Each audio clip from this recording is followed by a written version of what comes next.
Di kursi Ini panas. kayak diinterogasi nih. Ini kalau pakai kursi gini saya ingat waktu zaman sekolah. Lanjut nih Kak ke pertanyaan selanjutnya ya. Ini Tadi banyak kan. banget pertanyaan yang Oh iya dong, karena teman-teman kita di daerah di Jawa Timur khususnya tuh pengen banget tahu sebetulnya di dalamnya Kak Haidar tuh apa. Nah, Kasur, bantal, normal ya. Waduh. ada lemari, galon, ya, ada galon.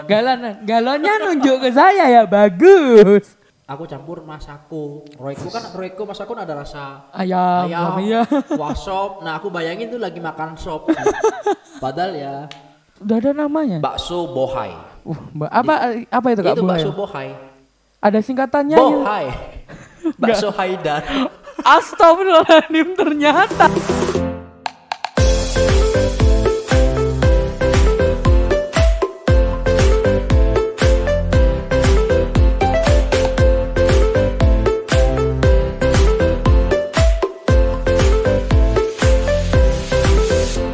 Assalamualaikum warahmatullahi wabarakatuh. Halo semuanya yang ada di seluruh Indonesia dan khususnya di Jawa Timur. Bagaimana kabarnya hari ini? Nah, semoga hari ini tetap sehat selalu dan baik-baik saja. Nah, kali ini kita ada di segmen yang sangat spesial. Judulnya adalah THI. Ternyata Haidar itu teng tereng teng. Ini backsoundnya ini banget ya, gak modal banget. Ya, benar banget. Ya, tentunya bersama saya Devara Hersani Jati dan dengan pembicara kali ini yang sudah kita ketahui dari judulnya ya, yaitu Ketua Insan Genre Jawa Timur Kak Haidar Iskandar. Deng deng deng. Nah Kak, ini gimana kabarnya hari ini? Alhamdulillah sehat luar biasa. Devara juga kayaknya semakin kurus ya. Alhamdulillah, amin ya rabbal alamin. Jika Allah menghendaki saya kurus Karena ya, Kak. membahagiakan orang tuh dapat pahala. Katanya. Ya bener banget, bisa bikin orang tersenyum itu bagus. Bagus ya. Nah Kak, dalam sesi kali ini itu tidak jauh dari yang namanya pertanyaan-pertanyaan nih Kak. Deng deng deng. Teng. Nah, terus aja ada gituannya. Nah karena kita kan tahu nih ya bahwa Kak Haidar yang seorang ketua Insan Genre ini kalau di sosial media tuh aktif banget nih mempromosikan, menyebarkan virus-virus genre. Tapi kita nggak tahu nih di balik keaktifan itu semua itu Kak Haidar itu gimana? Kita penasaran nih Kak ya. Ya begini nih. Nah maka dari itu pengen deh mengajukan beberapa pertanyaan. Yang pertama ya Kak. Sudah siap? Siap. Di kursi Ini panas. kayak diinterogasi nih. Ini kalau pakai kursi gini saya ingat waktu zaman sekolah. Waduh, sekolah. Ya, kalau misalkan teman-teman tahu nih ya, misalkan yang update terus nih di sosial medianya Kak Haidar, tentunya kita tahu bahwa Kak Haidar itu suka berkeliling-keliling. Seluruh Jawa Timur, utara, selatan, timur, barat, semuanya sudah pernah dilangkahi. Deng deng deng. Nah, ini kita penasaran banget. Caranya Kak Haidar tidur dan kapan Kak Haidar tidur itu gimana sih Kak? Iya, sama ya seperti Devara ya kalau tidur caranya ya merem. Merem. Iya, iya kan Devara juga merem kan? Ya caranya juga merem. Apa ya? Jadi memang aku suka banget ya keliling. Jadi bukan karena traveling sebenarnya. Mungkin teman-teman juga tahu karena punya tugas sebenarnya sih. Iya. Punya tugas dan amanah yaitu karena diberi kepercayaan jadi ketua Insan Genre Jawa Timur. Jadi ketika saya diberi amanah ini awalnya dulu 2017. Iya. 2017 dan alhamdulillah masih sampai sekarang ini. Jadi apa ya, saya nggak pengen aja gitu. Walaupun jadi ketua di provinsi, saya juga pengen tahu dengan teman-teman di kabupaten, di daerah. Bahkan saya pernah juga beberapa kali ke kepulauan gitu. Siap-siap. Karena kita harus bertemu langsung untuk tahu keadaan yang secara asli kan, secara nyata gitu. Kita nggak mungkin tahu rasanya kalau kita nggak nyicipin, kalau hanya dengar kata orang aja gitu. Jadi berangkat dari situ, jadi akhirnya suka gitu, seneng gitu, dan banyak hal baru yang aku dapetin. Salah satunya ketemu Devara di Madiun ya kan. Wah, iya. Kemudian banyaklah ketemu dengan teman-teman yang lain, dan memang itu selalu jadi pertanyaan ya sama teman-teman, KH ini kapan istilahnya, KH ini Nah, kapan tidurnya? bener banget itu. Pagi di ini, di siang di sini, malam di mana gitu kan. Iya. Ya istirahatnya lebih banyak kalau udah lagi di perjalanan gitu. Misalkan makanya aku lebih suka naik transportasi umum. Oh gitu. Ya lebih suka naik transportasi umum karena apa?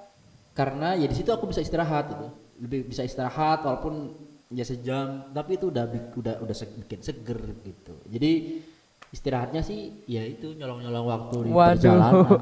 Nyolong-nyolong waktu di perjalanan. Nah, ini jadi teman-teman kan udah pada tahu nih ya gimana sih cara Kak Haidar tuh istirahat kok sampai fresh terus kalau ke daerah-daerah ya. Nah, ini ada lagi nih pertanyaan. Apa sih tipsnya gitu loh? Kadang-kadang banyak yang tanya juga. Kok bisa sampai fresh terus atau ceria terus nih ketika datang ke daerah-daerah baik pagi, siang, malam itu nggak pernah tuh kelihatan Kak Haidar sampai muram pucet gitu, nggak pernah. Tuh tipsnya apa biar nggak Pernah kayak sih gitu? pucet pernah. Oh, Nahan ternyata kebelet pernah. BAB. Ya prinsip aku adalah dengan siapapun aku bertemu maka semaksimal mungkin aku akan berikan gitu penampilan, cara bicara, kemudian apalagi ketika jadi narasumber ya harus secara optimal gitu kan. Kemudian kenapa banyak juga yang bertanya kok Kak Hai kayaknya nggak pernah sakit ya? Alhamdulillah ya saya bersyukur sekali. Nah yang menjadi obat utama sih ketika aku ketemu dengan orang-orang, termasuk kalau ketemu Devara di Madiun, ketemu dengan banyak teman-teman tuh yang mereka doakan pertama kali adalah Kak Hai sehat-sehat ya, biar bisa kesini lagi, biar bisa keliling lagi. Nah itu yang aku suka gitu. Orang-orang, alhamdulillah saya bersyukur sekali berada di lingkaran orang-orang yang positif banget gitu. Artinya memberikan motivasi yang luar biasa buat saya juga, memberikan doa-doa yang support saya juga yang luar biasa. Iya. Nah saya percaya kalau sehatku itu adalah berkat doa-doa teman-teman, berkat doa-doa orang-orang, termasuk doa Devara pastinya. Alhamdulillah. Enggak, Devara juga pasti nggak doain aku sakit kan. Iyalah pastinya. Jadi aku yakin itu yang pertama sih. Yang kedua, aku selalu berpikir hal-hal yang baik karena aku percaya bahwa segala sesuatu yang ada di tubuh kita itu berakanya dari pikiran. Kalau kita berpikir sehat, berpikir jernih, terhindar dari hal-hal yang negatif ya, pikirannya tidak traveling kalau kata anak. Waduh, traveling ya. Pikirannya tidak traveling, insya Allah akan sehat sih. Sehat. Ya, jadi kan yang pertama tuh harus pikirannya sehat dulu, jernih dulu, maka fisik badannya juga akan bersih, akan sehat gitu ya. Jadi itu sih, terlepas dari itu ya pola makan yang harus seimbang. Aku juga rutin minum air putih. Air putih, bener banget. Dan aku jarang banget minum minuman selain air putih. Jadi mesti sehari itu aku minum air putih bisa 3 liter bahkan lebih. Sehari kan kalau idealnya kan 2 liter ya. 2 liter. Iya, 2 liter. Gelas kan. 8 gelas. Tapi sebenarnya itu karena aku menyadari aktivitasku sangat padat, jadi aku lebihin minum air putih lebih banyak karena itu yang buat badan kita sehat juga. Iya, benar banget. Gitu, Dev. Iya, benar banget. Fun fact ya. Kak Haidar dari tadi menyebutkan air putih. Bener loh. Ketika Kak Haidar di Madiun itu yang dipersiapkan apa? 2 botol besar air putih. Harus ada itu. Wah gila ini apa habis semuanya kan? Habis sekalian buat mandi. Karena di Madiun nggak ada air. Astagfirullahaladzim. Ya nggak segitunya juga kakak. Nah lanjut nih kak ke pertanyaan selanjutnya. Oke, ya tadi banyak kan banget pertanyaan yang oh iya dong karena teman-teman kita di daerah di Jawa Timur khususnya tuh pengen banget tahu sebetulnya di dalamnya Kak Haidar tuh apa. Bukan baju dalam, bukannya. Nah ya selanjutnya nih kalau Kak Haidar berkeliling mungkin teman-teman yang di rumah bukan di rumah ya di daerah atau mungkin waktu Kak Haidar berkunjung ke sekretariat genre di kota kabupaten pasti pernah kan melihat Kak Haidar membawa tas gunung kalau bisa disebut ya atau tas carrier ya yang besarnya nauzubillah min dzalik la ilaha illallah. Nah itu bisa dijelaskan itu isinya apa aja itu Kak? Jadi ya tas carrier itu ada yang 60 liter ya. Jadi menyesuaikan aja sih Dev. Jadi kalau aku pernah yang sampai 2 minggu tuh nggak pulang sama sekali. 2 minggu. 2 minggu. Jadi kan aku kan ngekos ya di Surabaya. Jadi kosku tuh yang bener-bener tidak berpenghuni selama 2 minggu. Hanya bayar doang tapi nggak ditempati. Jadi selama 2 minggu aku bener-bener yang keliling, emang aku niatin ya pengen selama itu gitu. Malah aku punya target sih 1 bulan ke depan ini pengennya. 1 bulan ya bener. sih bisa ya. Jadi 1 bulan ya kalau itu dulu sih, kalau sekarang kan susah ya karena pekerjaan juga tuntutan ini jadi agak susah. Nah, ya isi tasnya ya normal-normal aja sih. Ya ada kasur, bantal. Kasur, bantal normal ya. Waduh. Ada lemari, galon, ada galon. Galonnya nunjuk ke saya ya, bagus. Bagus. Normal sih, baju, pakaian, sarung ya. Yang selalu aku bawa sarung. Terus apa ya? Air putih itu selalu aku bawa kemana-mana. Udah sih. Udah. Normal-normal aja gitu. Kenapa kok besar? Ya karena tadi itu 2 minggu terus gak sempat nyuci. Sebenarnya bisa-bisa aja ya, aku bawa yang kecil dengan pakaian terbatas. Terus tiba di kota ini nyuci, tapi kan nggak sempet, nggak ada waktunya. Malah aku pernah di Madiun sampai kehabisan baju ngelondri kan. Oh iya bener-bener, sampai ngelondri naik motor tuh malam-malam ya, cari laundryan kilat di mana. Iya, karena habis, karena nggak ada waktu. Maksudnya selesai di kota ini kan aku pindah ke kota lainnya, pindah ke kota ini. Jadi sebentar doang di kota A baru pindah ke B. Jadi nggak ada waktu aja buat nggak yang sampai berhari-hari di kota yang sama gitu kan. Jadi pindah-pindah akhirnya ya nggak sempat untuk nyuci, jadi bawa isi yang banyak gitu. Wah, nah tentunya masalah tas carrier ya, tapi dulu itu aku sempat inget nih Kak Haidar ya, waktu pertama kali nih ya aku ketemu Kak Haidar di kota Madiun, itu Kak Haidar bawa satu senjata ampuh untuk rujaan. Katanya sih untuk rujaan, tapi bukan rujak buah, bukan manis rasanya. Apa itu Kakak? Iya ya, tapi sekarang aku udah lama enggak sih, udah lama. Itu kebiasaan kecil ke bawah Dev itu. Jadi apa ya? Boleh sebut merek ya di sini ya. Silahkan. Jadi aku dari dulu tuh suka rujak buah ya, bukan rujak buah yang mungkin teman-teman bayangin manis makan, gitu ya. Jadi dulu aku buahnya tuh kalau di kampung aku dulu mangga, aku rujakannya tuh dicampur dengan masako. Micin. Tapi itu ada sejarahnya ya. Oh gimana Kak Haidar sejarahnya? Aku jadi inget masa SMA dulu ya. Jadi kan aku SMA tuh udah ngekos ya. Udah ngekos terus dengan uang yang terbatas. Aku ngekos juga ada biaya kos yang memang aku juga minta ke orang tua juga agak ini ya, karena orang tua juga tidak semampu teman-teman yang lain gitu. Jadi aku benar-benar yang menghemat, menabung dari kecil. Jadi aku pernah ada kejadian yang akhirnya itu selalu terbawa gitu. Selalu jadi terbawa. Saking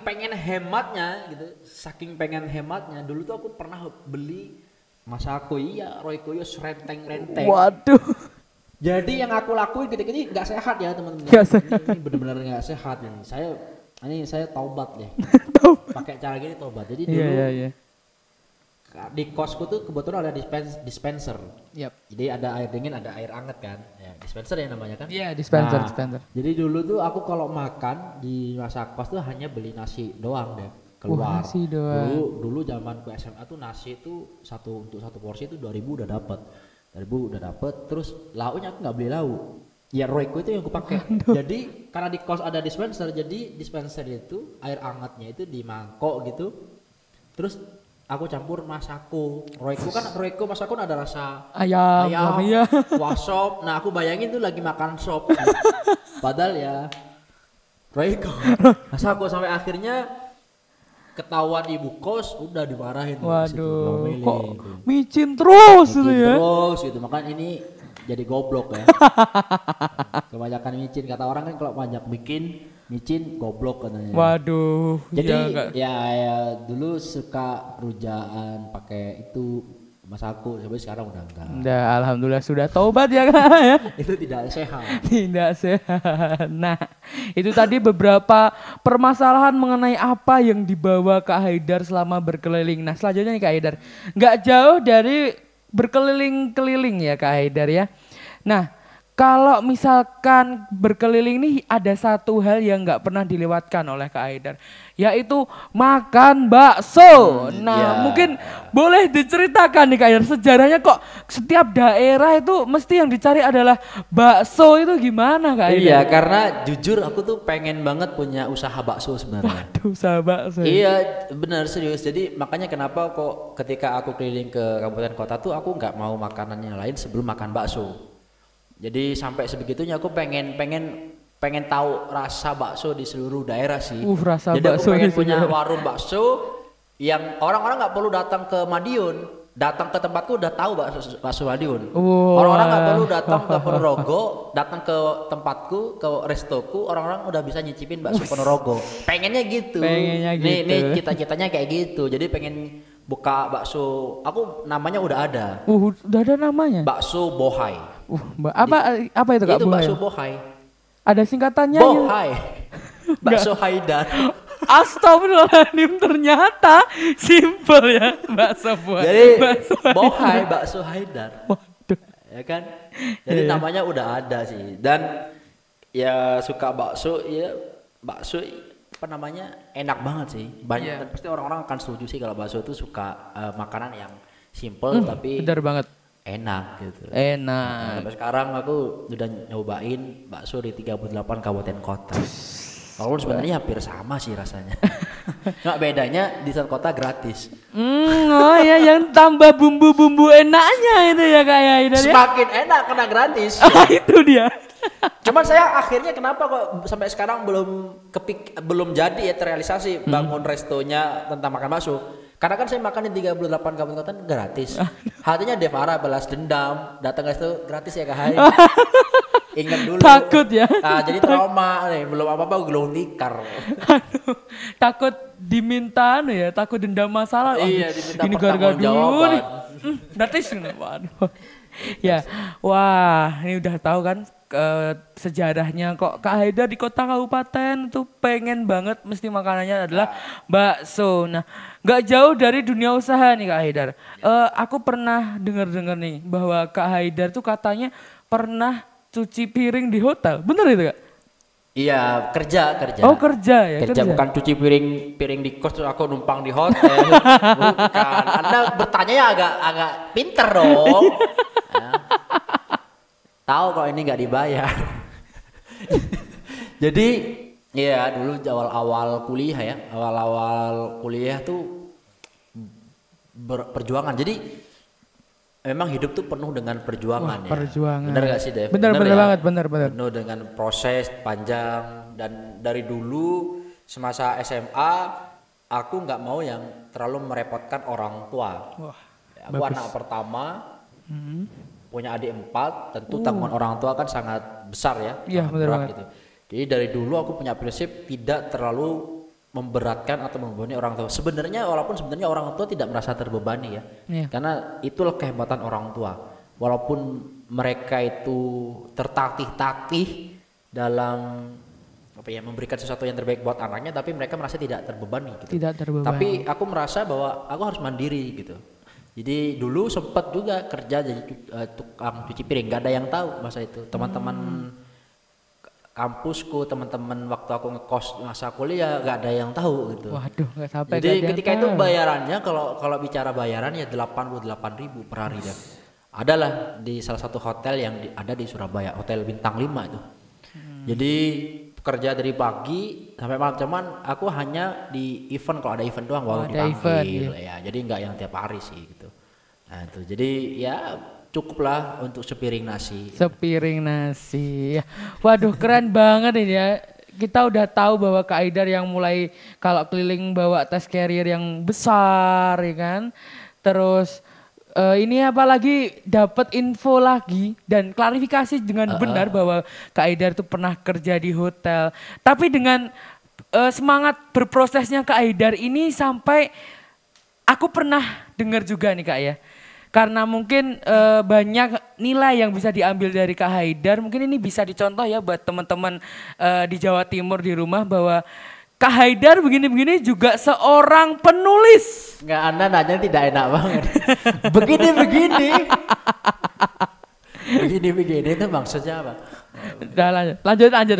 Nah, Kak Haidar ini apa ya, bisa dibilang seorang penulis dari beberapa judul buku. Nah, bisa diceritain nih Kak Haidar, kok tahu-tahu bisa nulis itu gimana ceritanya? Saya di sekolahin deh. Oh iya ya, bukan nulis yang itu. Nulis novel atau Saya nulis di sekolahin, buku. makanya bisa nulis ya. Bukan nulis itu Kak Haidar, nulis buku atau novel. Dari kecil aku tuh orang tuaku, ayahku tuh hobi baca kayaknya, hobi baca. Jadi dulu di rumah tuh banyak sekali buku-buku itu. Karena kebetulan ayahku tuh kerja di perpustakaan, pernah kerja di perpustakaan. Jadi buku-buku perpustakaannya pindah ke rumah semua.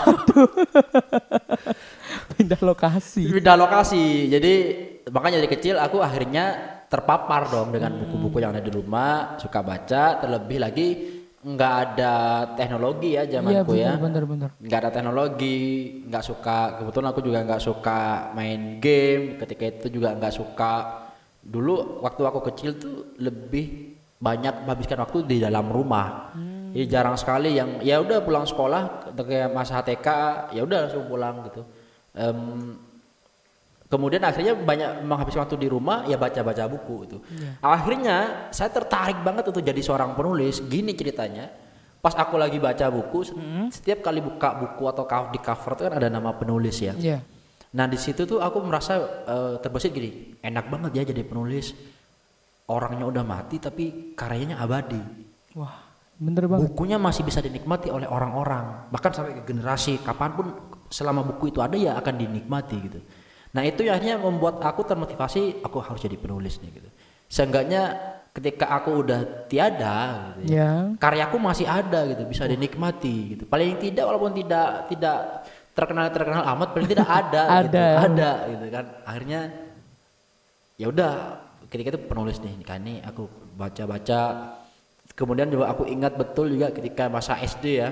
Masa SD itu ini aku ingat betul tuh, ditanya sama guru di kelas itu, Dev, masing-masing siswa tuh ditanya apa cita-cita kalian gitu.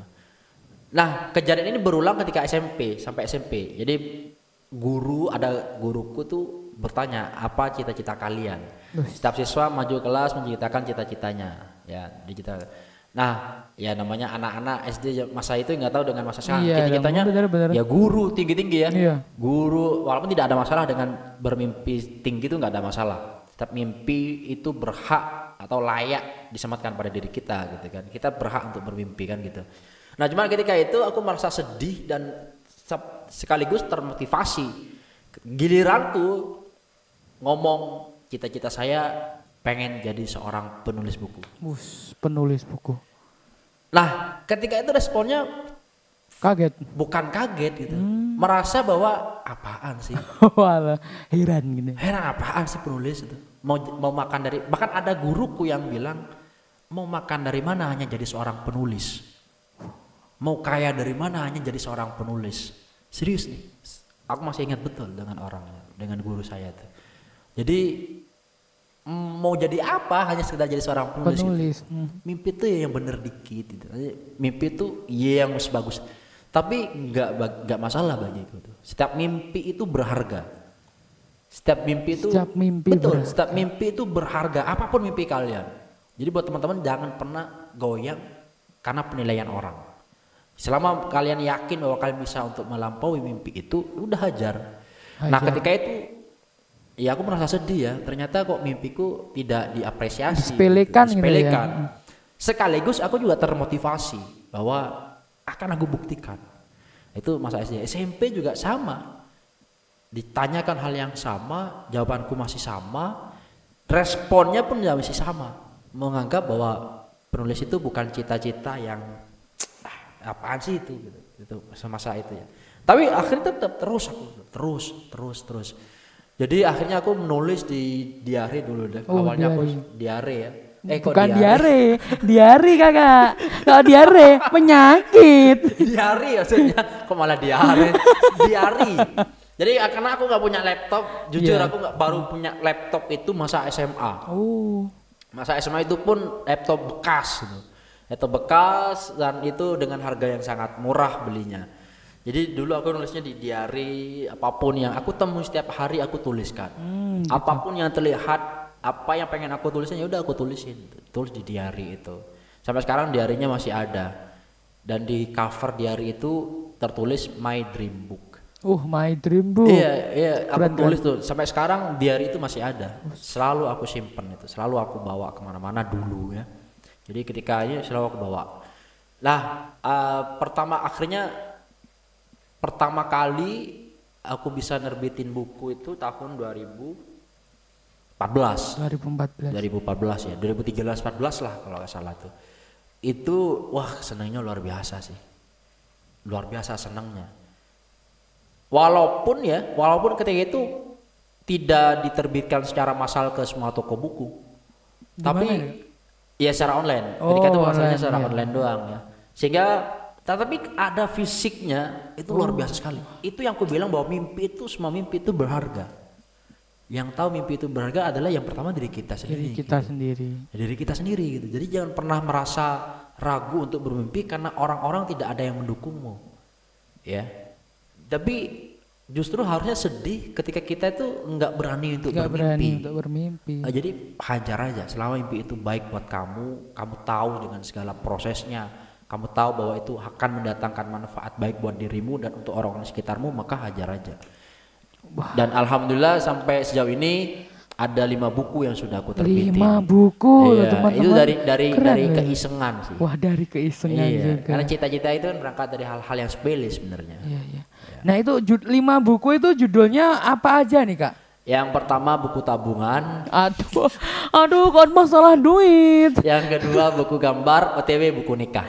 Amin. Wah. Aduh, udah menyenggol-nyenggol buku nikah nih ya. Nah, itu kan buku harapan semua orang. Waduh, udah mau nikah Kak Aidan? Insyaallah. Kapan nih? Spill dong. OTW ya. Tunggu tayangan live-nya.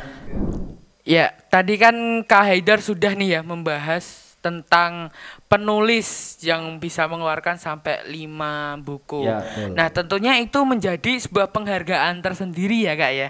Apresiasi. Kebanggaan buat sendiri ya. Selain penulis nih, Kak, ini yang membuat aku sendiri ya, khususnya aku, mungkin teman-teman yang menonton tayangan ini juga terkagum-kagum. Kak Haidar ini bisa sampai mendapatkan lencana atau penghargaan Wirakarya Kencana ya, Kak? Betul. Nah, itu bisa diceritakan kok bisa dapet itu loh gimana, Kak? Banyak orang dalam. Waduh, ya nggak gitu juga, Kakak. Iya, jujur Dev ya, aku tuh bener-bener yang nggak tahu kalau ada Wirakarya Kencana atau penghargaan apapun, dan nggak pernah bermimpi sih untuk mendapatkan penghargaan apapun sebenarnya. Terlebih dari apa yang aku lakukan, ya udah murni karena aku pengen ngelakuin. Tanpa aku pengen dapat ini, dapat itu enggak. Jadi murni apa yang aku bisa lakuin ya akan aku lakuin. Itu prinsipku dari dulu sih. Apa yang bisa aku beri akan aku berikan. Apa yang bisa aku lakuin akan aku lakuin gitu. Nah, terkejutnya tahun 2019 itu aku dapat panggilan untuk menerima penghargaan Wirakarya Kencana. Jadi Wirakarya Kencana itu adalah penghargaan yang diberikan oleh pemerintah kepada tokoh yang mendedikasikan atau memberikan kontribusi nyata dan udah ada hasilnya, udah ada karyanya terhadap program Bangga Kencana, yaitu programnya BKKBN gitu. Iya. Dan yang membuat saya kaget lagi bahwa satu-satunya anak genre yang dapat itu ketika itu hanya aku. Dari sepanjang perjalanan semenjak adanya penghargaan itu, dan termuda lagi. Termuda itu, terkeren, terganteng. Aduh. Jadi bener-bener yang sama sekali aku nggak tahu kalau ada penghargaan itu selama ini. Apalagi bermimpi, gimana mau bermimpi untuk dapetin penghargaan itu ya. Nah, kalau selama ini aku juga nggak tahu kalau ada penghargaan itu gitu. Nah, makanya sebenarnya pesan yang akhirnya aku tangkap bahwa ternyata kalau kita tuh mau melakukan apa yang kita bisa dengan tulus gitu ya, dengan penuh cinta. Iya, maka bonusnya tuh banyak. Gitu. Jackpotnya lah istilahnya. Banyak banget yang akan kamu terima gitu. Jadi buat Devara nih juga, buat teman-teman pemuda yang teman remaja yang lain, ya udah apa yang kamu bisa lakuin. Udah sih gitu doang. Tanpa karena, tanpa tapi. Tanpa karena, tanpa tapi. hajar aja, gas Hajar aja, aja. gitu. Dapat lagi nih ya pelajaran berharga dari Kak Haidar nih. Nah Kak, tentunya ketika Kak Haidar mendapatkan penghargaan-penghargaan seperti itu ya, tentunya ada orang-orang yang berperan, entah itu mendukung atau memotivasi Kak Haidar. Mungkin bisa diceritakan nggak sih Kak, siapa aja itu? Ya tentu banyak sekali ya orang-orang, karena kita nggak bisa berdiri tanpa awalnya diajarin jalan sama orang lain. Wah, Kayak gitu ya. Kita nggak mungkin bisa berdiri tanpa ada orang yang ngajarin berdiri. Kita nggak bisa berjalan tanpa ada orang yang ngajarin kita berjalan. Nah analoginya kayak begitu. Nah banyak orang-orang yang berjasa yang sampai sekarang selalu aku hormati beliau. Ada kedua orang tua pasti ya. Kedua orang tua, kemudian ada banyaklah guru-guru saya, kalau saya sebutin banyak banget yang pasti orang-orang tersebut selalu hadir gitu Dev, selalu memotivasi, termasuk setiap orang yang aku temui itu punya kekuatan yang tersendiri untuk memotivasi aku. Termasuk ketika ketemu Devara juga aku punya hal yang aku jadikan motivasi dari Devara. Wah apa itu? Ya, banyak lah gitu sebenarnya. Cerita-cerita yang kayak gini nih kalau diceritain nggak akan cukup 1 jam ya, Pak. Tadi judulnya 1 jam lebih dekat gitu ya. Tapi yang pasti aku bersyukur banget itu ada di lingkaran orang-orang yang luar biasa. Wah, siap. Ya, luar biasa. Sebenarnya yang luar biasa itu bukan aku sebenarnya, tapi orang-orang yang telah berhasil melahirkan Haidar seperti yang sekarang. Itu yang luar biasa sebenarnya. Jadi yang luar biasa itu bukan akunya. Bukan. Kalau bagiku ya, yang hebat itu bukan akunya. Tapi yang hebat itu adalah orang-orang yang telah melahirkan aku. Melahirkan di sini bukan secara biologis ya. Tetapi orang-orang yang selama ini berinteraksi sama aku, mereka yang hebat. Ya, artinya mereka telah memberikan pengaruh yang besar buat hidup aku gitu loh. Nah, bagiku mereka yang hebat gitu. Jadi ketika aku mendapatkan pencapaian apapun, justru aku sangat berterima kasih dengan orang-orang yang selama ini udah hadir dalam lingkaran kehidupanku. Termasuk dengan Devara. Aku juga sering sharing dengan Devara, aku sering nanya dengan Devara, minta pendapat dengan Devara, karena aku yakin bahwa suksesku itu hadir karena keterlibatan orang-orang di sekitarku. Kayak gitu. Bener banget. Wah, keren ya ternyata Kak Haidar ini kalau dari dulu sih. Kalau diulik lebih dalam itu banyak loh yang bisa diambil sebenarnya dari Kak Haidar ini. Tapi mungkin karena kalau diulik terlalu dalam gak cukup 1 jam, bener kata Kak Haidar, maka ini yang sangat-sangat berharga dulu ya. Nah tentunya Kak Haidar sebagai Ketua Ihsan Genre Jawa Timur selama berapa tahun Kak Sudan? Saya menjabat ketua itu alhamdulillah ya, diberi amanah ketua itu dari 2017. 2017. Tapi kalau bergabung dengan genre itu udah sekitar 14 tahun ya. 14 tahun loh teman-teman. Dari 2008 lah kalau nggak salah. Keren. Ya, dari 2008. Ya itu kira-kira Kak, selama dari 2008an sampai sekarang itu kira-kira ada hal yang tidak terlupakan gitu nggak? Wah banyak ya, tentu 14 tahun itu bukan cerita yang singkat gitu. Itu kalau nyicil rumah tuh udah dapat itu. Waduh nyicil rumah ya, sampai nyicil rumah juga. 14 juga. tahun nabung sehari 10.000, beli bakso udah berenang itu. Iya, 1 kolam renang ya. 1 kolam renang. 14 tahun ya, banyak banget sih Des. Hampir semua cerita tuh nggak terlupakan buatku. Iya. Mulai dari awal pertama aku jatuh cinta dengan genre. Kalau tadi kita bahas genre ya. Kemudian pertama kali kenapa kok aku akhirnya masuk jadi pengurus PIK, Ihsan Genre, kemudian bisa bertemu dengan Devara, itu semua cerita-cerita yang selalu aku rangkum dalam ingatan gitu. Tetapi yang paling berkesan, kalau ditanya yang paling berkesan apa ya? Banyak sih, termasuk tadi mendapatkan penghargaan Wirakarya Kencana itu juga salah satu pengalaman yang berkesan ya. Jadi dapat lencana, itu juga itu ngakak juga sih ketika aku dapat lencana, itu aku kasih tahu ke ibu, aku pamerin ke ibu. Wah, pamerin. Kan nggak tahu ya itu emas beneran atau hanya emas mainan, apa kuning emas. Cuman aku ketika itu aku bilang ke ibu, ini emas nih Bu, aku bilang gitu kan. Emas deh, bilang, ini aku mau banggain. Bukannya malah diapresiasi atau malah respon ibuku tuh, wah itu emas. ayo besok dijual ke pasar. Waduh, disuruh dijual. Nalurinya muncul, naluri pedagang muncul, tidak tahu bagaimana dapetin itu. Susah padahal ya. Ya itulah hebatnya ibu. Jadi banyak ya cita-cita yang tak terlupakan, yang berkesan. Jadi terutama ketika aku keliling-keliling ke setiap kabupaten kota, naik kendaraan umum tuh juga pernah, bis yang aku naiki itu mengalami kecelakaan pernah. Waduh ya Allah. Itu waktu ke Jember kalau nggak salah. Iya ya. Itu kemudian kehilangan tas itu pernah enggak, jadi bukan kehilangan ya, lebih ke arah dicopet sih. Waduh, dicopet. Jadi itu, dan itu di luar provinsi lagi. Wah. Di luar provinsi, di luar pulau lagi. Wah, bukan di Pulau Jawa, jauh ya. Iya, jauh. Nah itu H-1 mau balik ke Surabaya, satu tas kecil, kan aku suka bawa tas kecil gitu ya. Yang selempang tapi yang tas kecil gitu, itu tujuannya nutupin perut sih. Waduh, saya bedain terus gimana? Nah itu hilang deh, hilang iya, satu tas itu yang isinya ada HP 2. Waduh, HP 2. Salah satu HP di dalamnya itu malah HP punyanya genre Indonesia. Waduh. Jadi HP ofisialnya genre Indonesia yang aku hilangin tuh. Prestasi nggak tuh? Prestasi. Ngilangin HP GI loh ya. Ngilangin HP ofisialnya genre Indonesia. Terus di dalam lagi tuh banyak ya, flash disk sih yang paling aku sayangin, karena di flash disk itu ada 5 flash disk kalau nggak salah ketika itu, dan itu adalah dokumen yang aku punya. Ya itu tadi yang aku bilang ya, bahwa aku tuh nggak punya laptop dulu ya. Jadi laptop pun kadang suka minjem, jadi aku simpannya di flash disk. Mau beli yang hard disk nggak kelar, nggak kuat gitu. Jadi ketika giliran sekalipun udah punya laptop, aku males mindah. Hanya masih tersimpan di flash disk itu gitu. Nah ketika hilang, justru yang aku sayangin tuh itunya apa, memori di dalamnya, flash disk di dalamnya itu. Karena banyak foto-foto kegiatan dari dulu dan dokumen-dokumen dari dulu, kegiatan-kegiatan yang dulu gitu.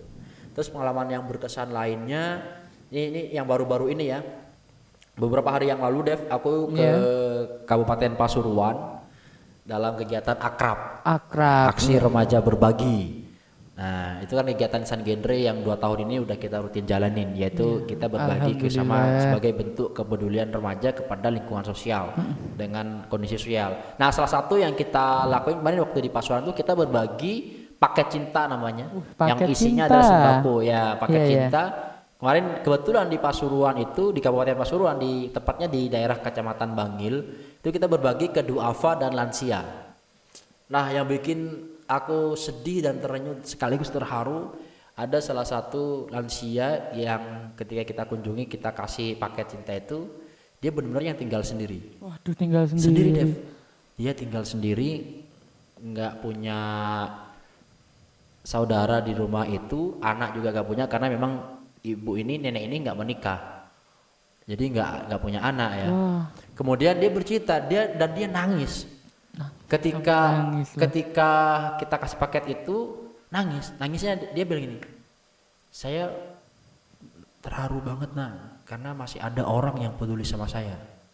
Saya tinggal sendiri dan tiap hari saya tuh sebenarnya sedih, nangis. Nangis karena kalau aku sakit gak ada yang bantuin. Nangis kalau aku mau ngapa-ngapain harus sendiri. Nangis kalau lagi hujan rumahku bocor. Hiburan satu-satuku adalah nonton TV, kata dia. Nonton TV. Tapi karena aku gak punya uang, akhirnya aku jual TV itu. Sekarang aku punya hiburan. Itu benar-benar nangis Dev. Dan di situ aku benar-benar yang gitu, terenyuh banget. Terenyuh, terharu. Jomblo loh dia Dev. Wah. Devara. Gua gak lucu loh Mas. Maksudnya jadi anaknya. Tapi nyangkutnya kayak jomblo loh Dev. Itu gimana? Maksudnya jomblo di sini bukan berarti gak punya pasangan, maksudnya sendiri. Gitu. Iya. Dan di situ tuh benar-benar bahwa aku pengen ngajak ke teman-teman bahwa kita sebagai remaja udah tidak hanya sekedar peduli kepada teman sebaya juga doang ya. Artinya ternyata kita juga perlu peduli dengan orang-orang yang dari kisahnya itu mengajarkan kita banyak hal loh. Dari si nenek tadi aku lupa namanya. Usianya udah 70 lebih Dev. Waduh, 70 lebih. Dan yang hebatnya nenek ini itu punya pekerjaan loh. Apa? Tahu, nyangka nggak pekerjaannya menjahit? Wah, bayangin. Tailor ya? Tailor. Menjahit. Artinya di usia yang sebegitu dengan kondisi yang sudah lansia usia 70, pertama kali intervensi pandangannya gimana ya? Iya, agak terganggu ya mungkin terganggu atau enggak, pandangannya. tapi rame.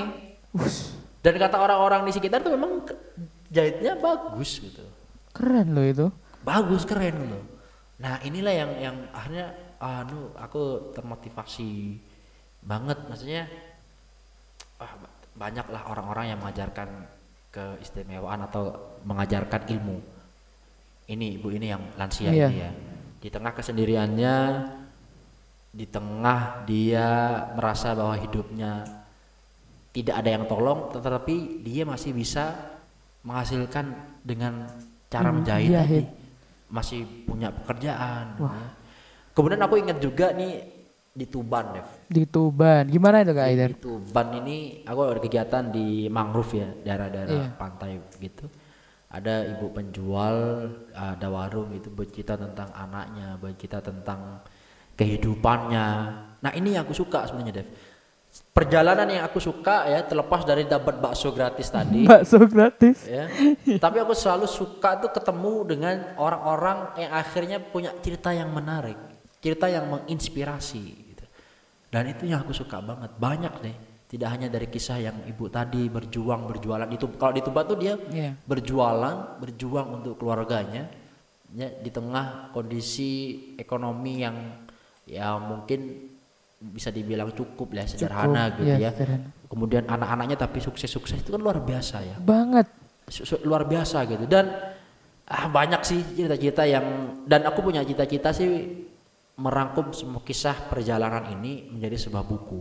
Wah, sebuah buku. Boleh tuh Kak sebenarnya. Iya, karena kan itu. aku berangkat tadi hobiku menulis gitu kan, aku pengen merangkum perjalanan bahwa ternyata aku ingin menceritakan di setiap perjalananku itu tidak hanya berjalan dari satu langkah ke langkah yang lain, tetapi di setiap langkah yang aku lewati banyak sekali makna kehidupan yang bisa kita petik, kita ambil untuk persiapan kita sendiri di masa yang akan datang. Waduh, keren banget. Nah, ini banyak banget ya yang diberikan oleh Kak Haidar, cerita-cerita yang bisa memotivasi diri kita, yang bisa menginspirasi diri kita. Ini banyak loh sebenarnya yang bisa diambil. Teman-teman di rumah ya, mudah-mudahan semoga bisa bermanfaat ya apa yang disampaikan oleh Kak Haidar itu. Karena memang banyak nilai yang terkandung di dalamnya ya. Nilai yang terkandung. Nilai, aduh jangan keberut lagi.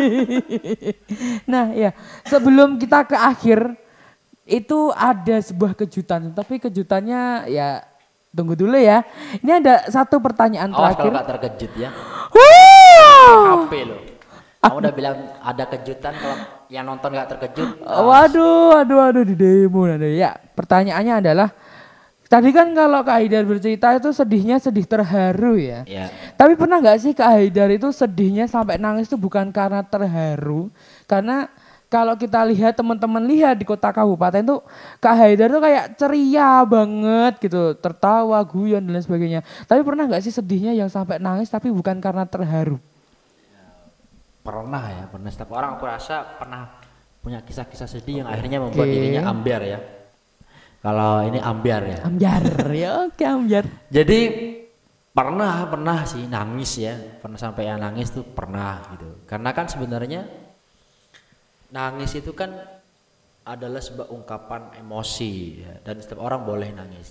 Tidak hanya kan untuk cewek, tapi laki-laki boleh nangis. Devara kalau nangis boleh. Sering. Nah kalau ditanya nangisnya karena apa gitu ya, banyak hal ya. Karena keluarga, karena orang tua, itu yang paling paling utama alasanku sering nangis karena keluarga. Kenapa? Karena keluarga, karena dulu aku pernah sakit, Dev. Wah, sakit. Iya, zaman SMP aku tuh pernah sakit yang jujur aku sendiri bahkan orang-orang di sekitarku tidak nyangka aku akan hidup sampai sekarang. Waduh. Serius. Jadi aku tuh merasa dapat kenikmatan yang luar biasa. Jadi mungkin Devara nggak tahu juga ya. Nggak tahu. Mungkin banyak teman-teman juga yang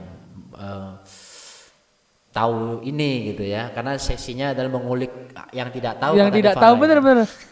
Jadi saya dulu pernah sakit jantung, waduh, jantung. paru-paru, dan gagal ginjal itu bersama, Dev. Ya Allah. Serius, itu di usia aku masih kelas 7 SMP, kelas 1 SMP. Usia berapa ya itu? Sekitar 13 tahun. Itu berbulan-bulan aku yang tidak sekolah. Yang bikin aku sedih adalah bukan karena nggak sekolahnya, bukan karena aku sakitnya, bukan. Yang menjadi alasanku paling sedih yang pertama adalah karena aku tahu biaya obatnya tuh mahal. Setiap minggu aku harus di ronsen, sampai aku sempet yang di kabel-kabel. Wah, yang kabel-kabel. Iya, sampai dirawat sampai sebegitunya gitu. Dan itu setiap minggu harus check up terapi ketika rawat jalan dan masuk rumah sakit, bolak-balik pindah-pindah rumah sakit. Yang bikin aku sedih adalah biaya pengobatannya itu nggak murah, mahal, dan aku tahu orang tua aku tuh tertatih-tatih untuk dapetin biaya pengobatanku. Cuman yang aku bikin nangis ketika itu, aku bilang ke ibu, Bu, hentikan pengobatanku. Aku akan tenang, gitu. Aku bilang gitu. Ya Allah. Aku tahu ibu tuh nggak mudah dapetin duit untuk berobat, termasuk ayah gitu. Tapi yang bikin aku nangis dan merasa kuat, mungkin ini ya akhirnya aku termotivasi untuk hidup ketika itu.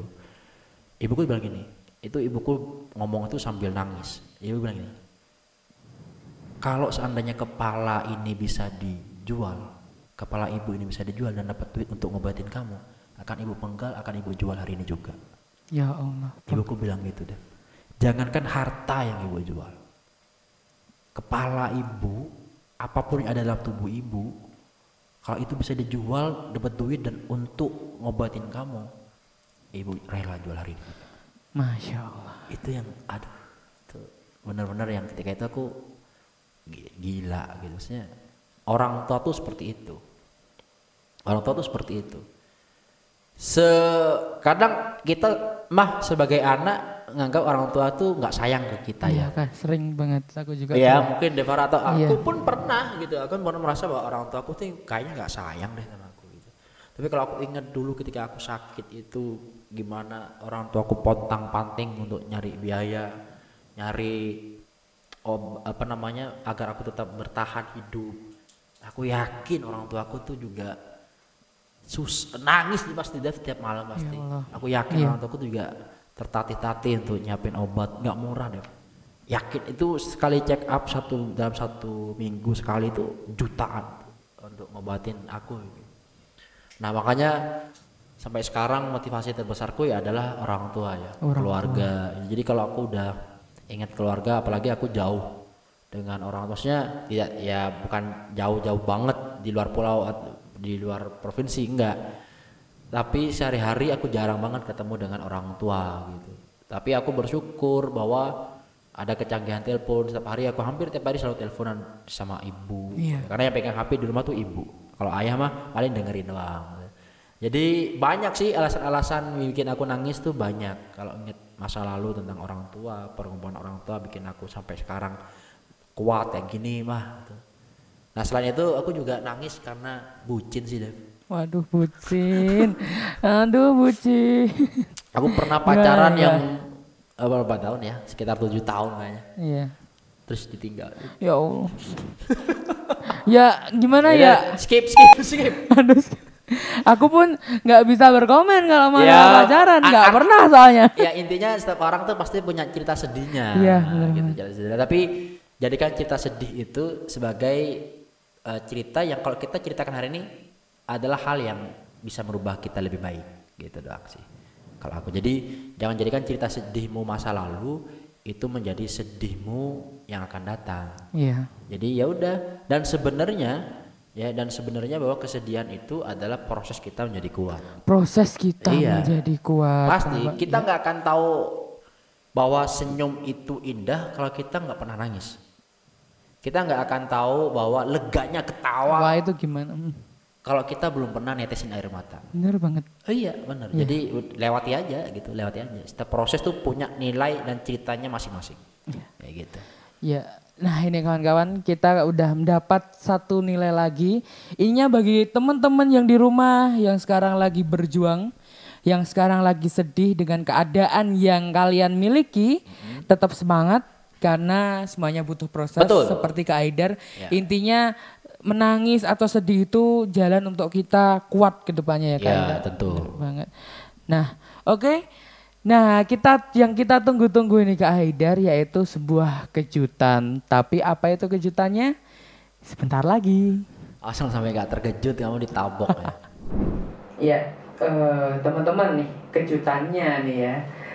Sebelum kita masuk ke kejutan nih mungkin Kak Haidar atau teman-teman di rumah itu pernah mendengarkan sebuah lagu yang liriknya nih kayak gini. Bukan. Nah gini. Yang patah tumbuh, yang hilang berganti, yang hancur lebur akan terobati. Nah, ini ada hubungannya dengan ikhlas bagi Anda, halal bagi kami. waduh, bukan ngamen Kakak. Nah, karena kita akan mengalami sebuah pergantian. Nah, ini kejutannya didengarkan baik-baik ya. Saat tayangan ini tayang, Kak Haidar Iskandar, Ketua Insan Genre Jawa Timur, resmi purna jabatan. Dan itu kayaknya bahagia banget. Ya enggak sih Kak. Kejutannya tuh kirain aku dapat apa? Jadi lengsernya Haidar tuh sebuah kejutan bagi masyarakat. Ya Allah, enggak. Ya nanti ketika teman-teman di rumah, teman-teman di Jawa Timur melihat tayangan ini menandakan bahwa kakak kita yang kita sayangi, yang kita cintai itu sudah memasuki masa purna jabatan sebagai Ketua Insan Genre Jawa Timur. Nah, karena Kak Haidar ini sudah purna nih Kak, pastinya ada kesimpulan. Sebuah akhir pasti bisa, ya banyak cerita akhir atau ada kesimpulan di akhir. Nah, sebelum masuk ke kesimpulan nih Kak, kira-kira apa arti atau makna genre bagi Kak Haidar Iskandar? Apa ya? Jadi genre itu buat saya adalah rumah dan amanah sih. Jadi saya berproses banyak tuh di genre. Saya banyak banget cita-cita saya yang tercapai atau terwujud tuh jembatannya adalah genre. Petanya adalah genre gitu ya. Yang menolong tuh adalah genre itu. Banyak sekali gitu, banyak sekali. Jadi berproses di genre bisa dibilang tadi 13-14 tahun ya. Iya. Di genre ini banyak sekali sih proses yang mendewasakan, proses yang menguatkan, proses yang menghasilkan Haidar menjadi Haidar yang sekarang. Sampai akhirnya saya tidak nyangka kalau diberi amanah sebagai ketua, dan hari ini ya setiap awal pasti ada akhir ya. Iya. Dan ketika saya sudah mengawali tentu harus mengakhiri gitu ya. Bukan berarti kita mau meninggalkan, bukan, tapi ini adalah sebuah proses gitu ya. Proses karena kalau kita hanya jalan di sini doang, ya kita nggak akan terus berkembang. Ya hanya di situ-situ aja jalan yang akan dilewati. Maka kesannya nanti akan jalan di tempat gitu. Kita seolah-olah capek tapi sebenarnya nggak kemana-mana. Nah itu jalan di tempat gitu ya. Nah sebenarnya ini agak merasa sedih sih Dev ketika mengakhiri. Kenapa yang mungkin sedih? Karena saya mengakhiri periode saya sebagai ketua Insan ini 8 bulan lebih cepat. Wah, 8 bulan lebih cepat. Iya, 8 bulan lebih cepat karena semestinya adalah di tahun 2022 gitu, di sekitar bulan Februari Maret gitu 2022. Tapi karena alasan yang memang harus saya melanjutkan masa transisi saya ke tahapan berikutnya. Jadi harus gitu mengakhiri masa jabatan saya di Insan Genre. Nah saya selalu bilang bahwa kita buat teman-teman genre dimanapun, pengurusan genre dimanapun, bahwa tidak ada istilah purna tugas bagi kita. Yang ada hanyalah purna jabatan. Jabatan itu memang ada masa berlakunya, tapi tugas harusnya bagi kita itu tidak ada masa kadaluarsanya. Ya kadaluarsanya hanya satu, kalau kita udah tiada. Tugas pengabdian itu di situ gitu. Jadi kalau ditanya genre buat saya asli ada itu tadi, rumah dan amanah. Rumah dan amanah. Rumah dan amanah. Jadi kemanapun aku pergi pulangnya tetap ke rumah dong.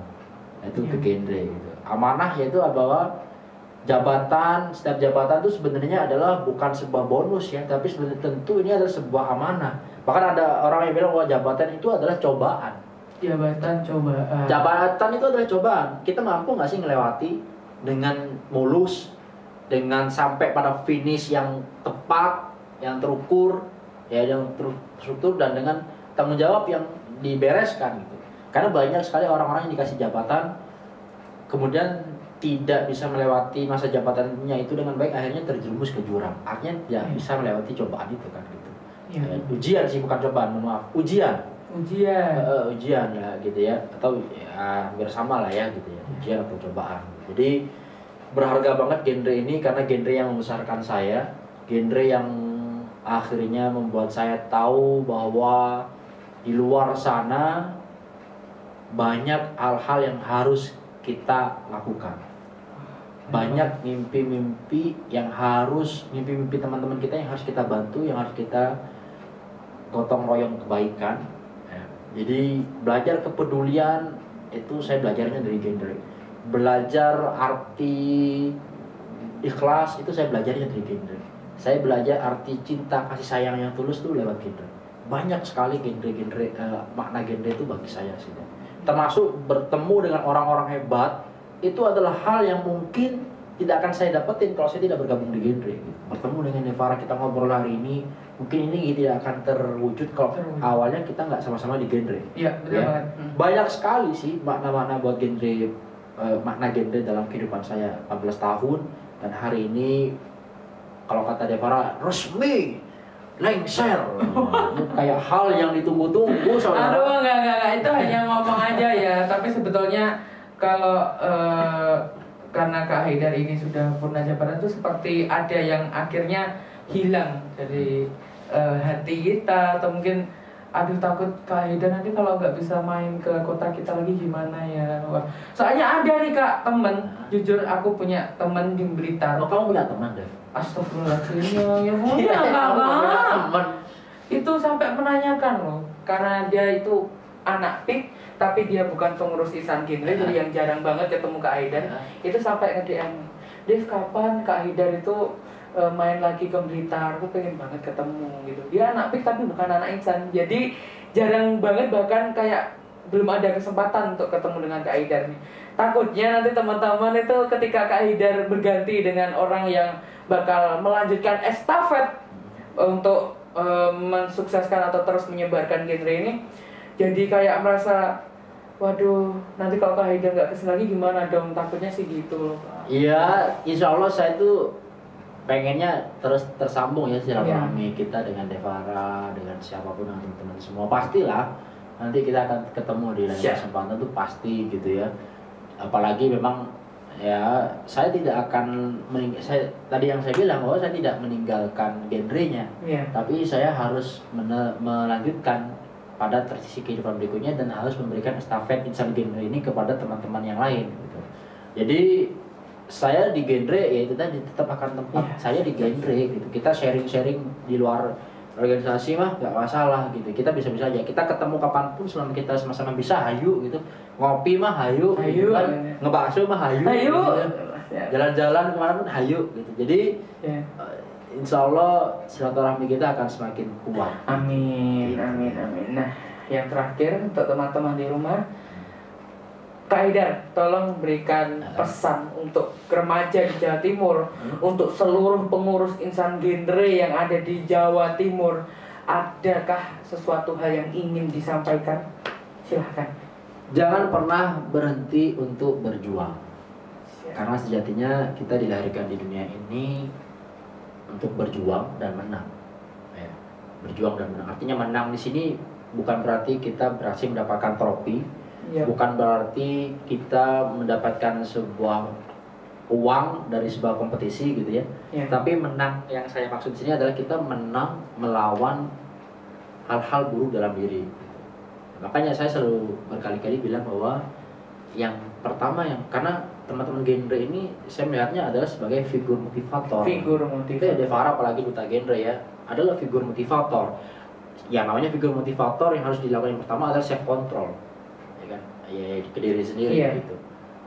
Nah, kemudian bahwa ketika teman-teman mampu melakukan itu semua, teman-teman bisa berbagi kebaikan kepada orang-orang, artinya teman-teman menang. Bagi saya tuh menang tuh sepele ya. Menang itu tidak hanya pada sebuah kompetisi doang, Wah. Tapi menang itu banyak arti gitu. Menang melawan males misalkan. Ya, Kita bisa melawan males, menang tuh. Kita tidak ngaret atau kita disiplin tuh menang tuh melawan rasa mager. Ya, mager. Nah, banyak hal-hal lainnya gitu. Nah, berjuang, berproses itu adalah bagian dari tugas kita gitu ya. Tanpa terlepas dari kamu sedang menjabat sebagai pimpinan ini, hidup itu adalah sebuah proses gitu. Jadi ya jangan mau hidup kalau tidak mau bergerak kan ya gitu ya. Iya benar. Jangan mau hidup kalau tidak mau berproses. Hidup itu terus berproses gitu. Kalau kita tidak mau berproses sekarang, maka kita yang akan digulung oleh waktu. Wah. Jangan sampai kita digulung oleh waktu, diselimuti oleh waktu yang hanya kita mengikut aja. Tapi kita yang harusnya bisa menikmati waktu yang kita lewati ini, menikmati prosesnya, hasilnya bagaimana, ya kita syukuri apapun hasilnya gitu. Nah, jadi nikmati prosesnya, banyak orang yang selalu bilang seperti ini, nikmati prosesnya dan syukuri hasilnya. Kan gitu ya, nikmati prosesnya dan syukuri hasilnya. Nah, buat teman-teman misalnya genre di kabupaten kota maupun di provinsi Jawa Timur, bahwa apa yang sedang teman-teman lakukan hari ini, yang pertama saya yakin bahwa itu adalah ibadah buat teman-teman. Ya, itu adalah bagian dari ibadah buat teman-teman. Dan saya selalu percaya bahwa kebaikan yang kita berikan hari ini itu adalah kesuksesan yang akan kita terima di masa yang akan datang. Jadi semakin banyak kita berbuat baik, maka sukses itu akan semakin dekat dengan kita. Jadi ya udah, lakukan aja apa yang bisa teman-teman lakuin tanpa berpikir nanti saya akan menerima apa. Terlebih jangan berpikir bahwa nanti saya akan mendapatkan bonus ini dan itu. Jadi lakuin aja, tulus, ikhlas, dan gak usah jauh-jauh. Lakukan itu mulai dari lingkungan yang ada di sekitar teman-teman. Mau melakukan perubahan apapun, mulai perubahan kecil dalam diri teman-teman. Menang untuk dirinya sendiri dulu, baru ngajak orang atau sampaikan kepada orang-orang agar orang-orang sekitar kita juga bisa menang dan berproses bersama seperti kita. Alangkah baiknya kalau kita itu senang banget kalau kita tuh bisa sukses bareng-bareng. Ya, bisa sukses bareng-bareng, tidak sedang berproses sendiri, tidak sedang berkompetisi dalam hidup, tapi berkolaborasi. Jadi buat teman-teman, udah saatnya kita itu yuk kita berkolaborasi ya dalam karya, kita wujudkan karya-karya yang nyata. Kemudian gunakan waktu muda teman-teman hari ini itu semaksimal mungkin, agar nanti kalau kita udah tua kita nggak nyesel. Yang sampai di hari tua nanti, aduh nyesel banget dulu waktu masih muda nggak bisa ngelakuin ini dan itu. Jadi gunakan waktu mudamu semaksimal mungkin, maka di hari tua kamu tidak akan mengatakan seandainya masih muda. Nah kayak gitu deh. Ya, sekian, wah banyak pesan lagi nih yang kita dapat ya teman-teman di rumah. Nah, tentunya tak terasa nih Kak, waktu sudah bergulir, semakin bergulir. Dan dari tadi kita nggak ada suguhan minum. Iya, kosong. Ini udah panas nih. Iya. Duduk dari tadi ini beneran kursi panas deh. Atos.